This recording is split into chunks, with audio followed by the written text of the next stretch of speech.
Everyone, welcome back to our channel. आज हम आपके लिए लेके आ गए फिर से कान्हा जी और उनके भक्त की कहानी। कैसे कान्हा जी बने अपने भक्त के देवर। अगर आप भी ये जानना चाहते हैं तो इस वीडियो को पूरा देखिएगा। आइए जानते हैं। एक लड़की थी जो बचपन से ही श्री कृष्ण की अनन्य भक्त थी। वो बचपन से ही भगवान श्री कृष्ण की पूजा किया करती थी और उनका भजन किया करती थी।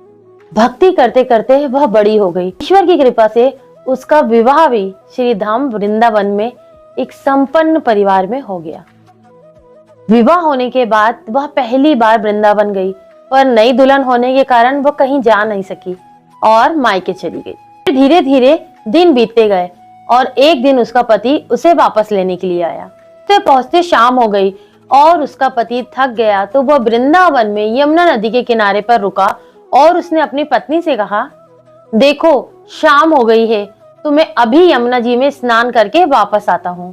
तुम इस पेड़ के नीचे बैठ जाओ और सामान की देखरेख करना। मैं थोड़े समय में वापस आ जाऊंगा। यही सामने ही हूँ, अगर कुछ लगे तो मुझे आवाज दे देना। इतना कहकर उसका पति स्नान के लिए चला गया और वह लड़की बैठ गई।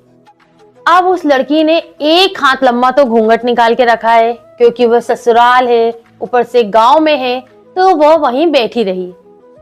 बैठे बैठे मन में विचार करने लगी कि देखो ठाकुर जी की कितनी कृपा है। बचपन से मैंने उन्हें ही भजा, हमेशा उनका ही कीर्तन किया और उनकी इतनी असीम कृपा हुई कि मेरा विवाह भी श्री धाम वृंदावन में हो गया।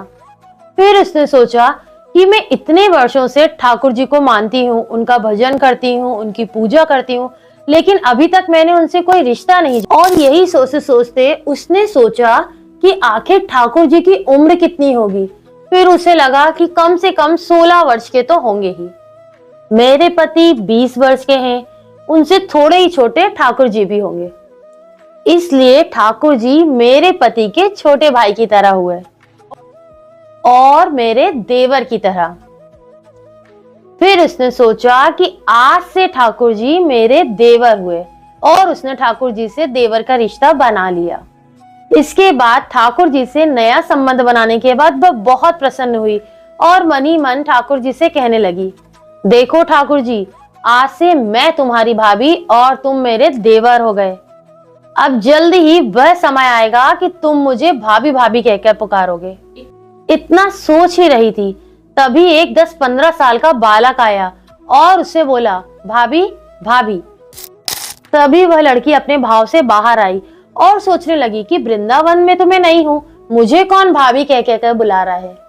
और वह लड़की नई थी, गांव में नई नई दुल्हन थी, तो उसने अपना घूंघट उठाकर भी नहीं देखा कि अगर किसी गांव के बड़े बूढ़े ने देख लिया तो गांव में बहुत बदनामी हो जाएगी। इस डर के कारण उसने आवाज तो सुनी पर अपना घूंघट नहीं उठाया। इसके बाद वह बालक बार बार रटन लगाए रखा, भाभी भाभी, पर उसके बाद उस लड़की ने उत्तर देना बंद कर दिया और चुप बैठ गई। उसके बाद वह बालक पास में आया और बोला, भाभी जरा अपना चेहरा तो दिखा दो। इसके बाद वह सोचने लगी कि अरे यह बालक तो बहुत जिद कर रहा है। उसने तेज से अपना घूंघट पकड़ लिया। वह सोचने लगी कहीं ऐसा ना हो कि ये बालक मेरा घूंघट उठा दे और गांव का कोई व्यक्ति देख ले। पर वो नटखट बालक कहाँ मानने वाला था। उसने भी जबरदस्ती घूंघट उठा के देख लिया और वह भाग गया। इसके बाद थोड़ी देर बाद उसका पति वापस आता है और वह लड़की अपने पति से सारी बात बता देती है। उसका पति उससे पूछता है कि तुमने मुझे आवाज क्यों नहीं दी। तो वो लड़की कहती है, अरे मैं आपको आवाज देती उससे पहले वो भाग गया। उसके बाद उसका पति कहता है, तुम चिंता मत करो, वृंदावन इतना बड़ा थोड़ी ना है, कभी भी किसी गली में खेलता हुआ मिला तो वहीं पकड़कर उसे मारूंगा, उसकी हड्डी पसली एक कर दूंगा। उसके बाद वो कभी किसी के साथ ऐसा नहीं करेगा। और वह अपनी पत्नी से कहता है कि अगर तुम्हें अब वो कभी दिखे तो मुझे जरूर बताना। उसके पति ने उसे अच्छे से समझा दिया। फिर वह लोग घर आ गए। उनको घर आए कुछ दिन ही बीते थे कि लड़की की सास जो थी वो अपने बेटे के पास जाती है और बोलती है कि बेटा तुम्हारी शादी को बहुत दिन हो गए, बहू अपने मायके से भी वापस आ गई, लेकिन अभी तक तुम लोग बिहारी जी दर्शन के लिए नहीं गए।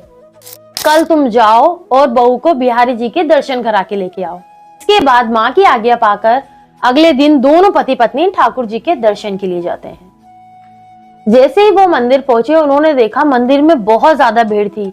तो उसके पति ने उस स्त्री से कहा कि तुम एक काम करो, जहाँ पे स्त्रियों की लाइन है तुम वहां पे खड़ी हो जाओ और स्त्रियों के साथ दर्शन करो, मैं पुरुष वाली लाइन के साथ आगे तुम्हें मिलता हूँ।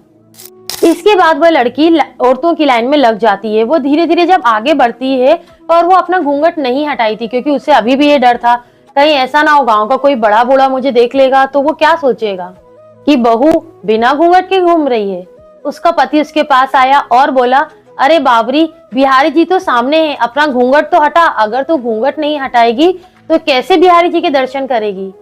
उसके बाद उस लड़की ने अपना घूंघट हटाया और जैसे ही उसने अपने सामने बिहारी जी को देखा तो उसे बिहारी जी ना दिखते हुए वही लड़का हंसते हुए दिखा। उस लड़के को देखते से ही वो बहुत डर गई और तेज तेज से चिल्लाने लगी, सुनिए जल्दी आइए, ये देखिए। तो उसका पति भी पीछे से आया और उसने अपनी पत्नी से पूछा, क्या हुआ, क्यों चिल्ला रही हो। तो उसने बोला कि वो दिन जो बालक मेरा घूंघट उठा के गया था वह मुझे आज मिल गया। पति ने कहा, कहाँ है, मुझे बताओ, अभी उसे देखता हूँ। तभी उसने अपना इशारा ठाकुर जी की ओर करते हुए बोला, ये देखिए सामने खड़ा हुआ है, यही है वो बालक। जैसे ही उसके पति ने सामने देखा वह सारी बात समझ गया और उसने अपनी पत्नी को हाथ जोड़ते हुए बोला कि तुम धन्य हो, तुमने अपने सच्चे हृदय से शायद ठाकुर जी को पूजन किया, ठाकुर जी को पूजा। अरे हृदय में ठाकुर जी के प्रति सच्चा भाव है, इसीलिए ठाकुर जी ने तुम्हें दर्शन दिए और तुम उसे समझ भी नहीं पाई अभी।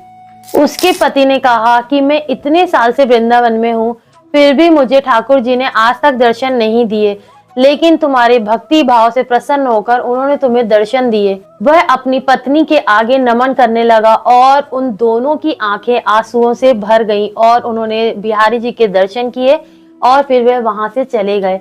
इसी तरीके से दोस्तों, जब भी हम बिहारी जी, हमारे ठाकुर जी की नित्य पूजा करते हैं या उनका भजन करते हैं या उनका नाम जप करते हैं और वो हमारे हृदय में बस जाते हैं, तो हमें खुद नहीं पता कि हमें वो किस रूप में कब मिल जाएंगे। हाँ, हो सकता है अभी तक कितने आप लोगों को, कितने ऐसे लोग हों जिनको ठाकुर जी ने सच में दर्शन दिए हों, लेकिन हम उन्हें नहीं पहचान पाते।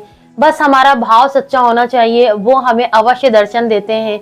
और अगर आप में से किसी के पास भी ऐसा एक्सपीरियंस है तो आप हमें जरूर शेयर करिएगा।